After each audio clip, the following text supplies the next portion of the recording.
En fonction des bouchons, on fera en sorte de faire une vitesse dégressive en arrivant sur la zone congestionnée pour éviter que les gens arrivent trop vite sur des zones qui sont ralenties. Ça évite le suraccident. Donc, quand on a des bouchons, les gens peuvent arriver et faire des accidents. Ça évite aussi de faire des phénomènes d'accordéon. Donc quand les gens accélèrent et freinent, ça diminue les capacités d'écoulement de la route nationale. Et ça permettra aussi de donner une vitesse pour les chauffeurs qui utilisent la voie bus, parce que la vitesse ne peut pas être de plus de 40 km/h en plus des voies tout véhicule. Donc ça permettra de dire aux chauffeurs la vitesse à laquelle ils pourront rouler sur cette voie. Ça va remplacer les panneaux de police de vitesse habituels. Ce sera des grands panneaux qui seront très visibles, il faudra suivre la vitesse qui sera affichée. Donc en temps normal, donc quand il n'y a pas de bouchon, ce sera à 90 ou 110 km/h en fonction des sections. Mais si jamais on a des zones congestionnées, on abaissera la vitesse à 70 ou à 90 en fonction de la section. C'est une première sur l'île et quelque chose d'assez important même au niveau national. On n'a pas d'exemple réel de ce type d'équipement sur une si grosse densité sur un itinéraire. On a des voies qui sont modulées en métropole, sur des autoroutes essentiellement.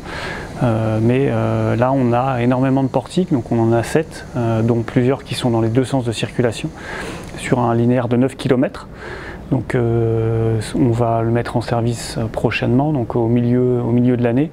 Il nous reste encore des raccordements électriques à faire pour ces équipements et on verra comment ça fonctionne, mais ça pourrait être réutilisé en effet sur d'autres secteurs, notamment dans le cadre du déploiement de voies réservées au transport en commun qu'on pourra avoir sur d'autres zones de l'île. Il y a une expérimentation qui va être lancée avec les services de l'État à laquelle on s'est joint pour mettre en place un lecteur de plaques à détection automatique qui permettra aux forces de l'ordre d'avoir plus de facilité pour gérer les contrevenants qui viendraient sur les voies bus. Donc l'intérêt c'est que ces voies bus elles soient fluides pour les bus et donc qu'elles ne soient pas parasitées par le trafic tout véhicule.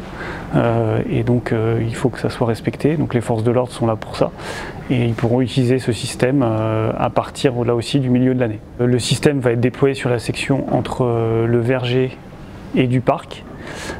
Mais on aura d'autres dispositifs de lecture de vidéo-verbalisation qui seront moins élaborés, qui sont des systèmes de caméras de vidéosurveillance classiques, qui permettront aussi de vérifier la fraude sur l'ensemble du secteur. On va avoir une couverture complète caméra, donc ça permettra surtout de gérer les accidents, les événements, d'avoir des informations au CRGT, là où on se trouve, pour que les opérateurs et les responsables du CRGT puissent agir et puis afficher les informations sur les panneaux et informer les usagers s'il y a un événement qui se produit.